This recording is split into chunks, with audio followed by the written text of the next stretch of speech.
அனைவருக்கும் வணக்கங்க. இன்றைக்கி நான் போட போகிற வீடியோ வந்து நம்ம நாட்டோட பாரம்பரிய உணவு வகையை சேர்ந்த புளிய மரத்தை பற்றி போட போகிறேங்க.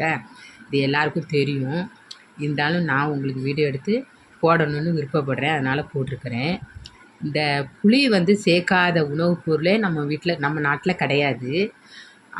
இது பானகமாக போட்டு நம்ம நாட்டு சர்க்கரை சேர்த்து பானகமாக குடித்தா உடம்பு சூடு உஷ்ணம்லாம் தணிஞ்சிருங்க.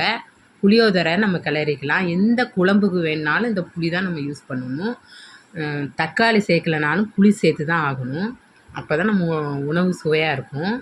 ரசம் வைக்கணுனாலும் நம்மளுக்கு தக்காளி இல்லாமல் நம்ம புளியிலே ரசம் வச்சுக்கலாம். அது இல்லாமல் இது உடம்புக்கும் ரொம்ப ஹெல்த்தியாக கொடுக்குங்க. இது இல்லாத உணவுப் பொருளே முக்கால்வாசி நம்ம நாட்டில் கிடையாது. அதனால் இயற்கை உணவுக்கு வாங்க. இதெல்லாம் இந்த பிஞ்சை கூட நம்ம உப்பு மிளகாய் போட்டு துவையலாக செஞ்சு சாப்பிட்டோம்னா உடம்புக்கு ஹெல்த்தி. நன்றி, வணக்கம். வீடியோ பிடிச்சிருந்தா சப்ஸ்கிரைப் பண்ணிடுங்க.